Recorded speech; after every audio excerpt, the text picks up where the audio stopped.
그래서 그 짧은 시간에 이동관은 헌법과 법률을 위반하고 고민정 최고위원이 이야기한 것처럼 수많은 위반을 걸쳐 나가고 있습니다. 이렇게 해서 저희들이 언론 자유를 위해 이동관을 탄핵하고 있음에도 불구하고 일사불란하게 이동관 방탄국회 그리고 비리검사 방탄국회를 저지른 국힘당을 심판해달라고 국민들께 호소드리겠습니다. 이상입니다. 다음으로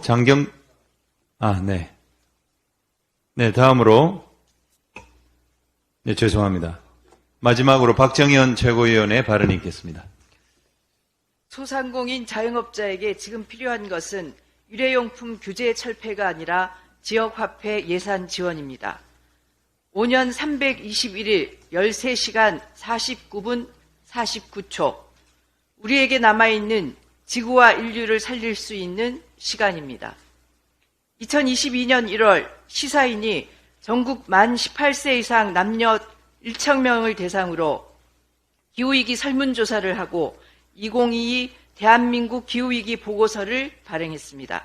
이 조사에 의하면 조사 대상자의 84.1%가 일회용품을 쓰지 않기 위해 텀블러, 손수건, 장바구니를 들고 다니려고 노력한다고 답했습니다.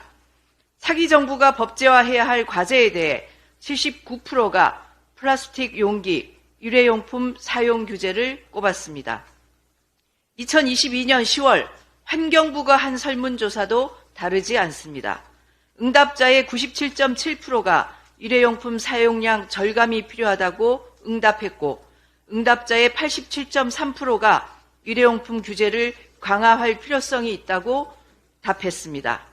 지금 시민들은 일회용품을 줄이기 위해 스스로 행동하고 있고 정부에게 일회용품 사용량을 줄일 수 있도록 규제를 강화하라고 말하고 있습니다.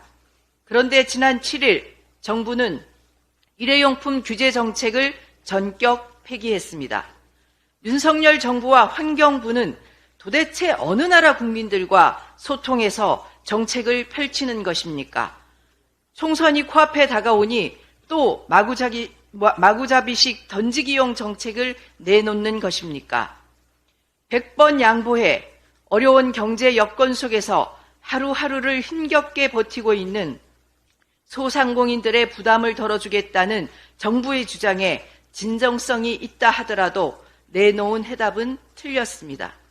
지금 소상공인과 자영업자에게 필요한 것은 시대적 흐름에 역행하는 일회용품 사용 허용이 아니라 지역화폐 예산의 확대를 통해 매출을 늘려주는 것입니다. 작년 12월 지방행정연구원이 발행한 온통대전을 중심으로 한 지역화폐의 경제적 효과에 대한 연구를 보면 지역화폐로 인한 소상공인 매출 전환 효과는 31.7%로 나타났고 지역화폐로 인한 순소비 증대 효과는 26%에서 29%로 나타났습니다. 지역화폐는 시민들의 가처분 소득을 늘려 지역 상공인들의 매출 증대로 이어지는 소상공인과 자영업자들에게 가장 효과적인 정책입니다. 그런데 어제 국민의힘 소속 행안위원들은 지역화폐 예산 증액 표결에 전원 퇴장했습니다. 국민의힘이 진정 소상공인들을 위하는 정당인지 의심하지 않을 수 없습니다. 국민의힘은 이제라도 소상공인과 자영업자, 시민들에게 실질적인 보탬이 되는 지역화폐 예산을 살리는데 적극 동참하기를 촉구합니다. 시대적 흐름에 역행하고 있는 윤석열 대통령께는 코앞에 다가오는 지구의 위기를 외면해 지구 멸망을 자초한 정치인의 이야기를 담은 영화 던룩업을 보시기를 권합니다. 5년 321일 13시간 49분 49초 우리에게 남은 시간이 많지 않습니다. 당대표께서 회의를 폐회하시겠습니다. 네, 회의를 마치겠습니다.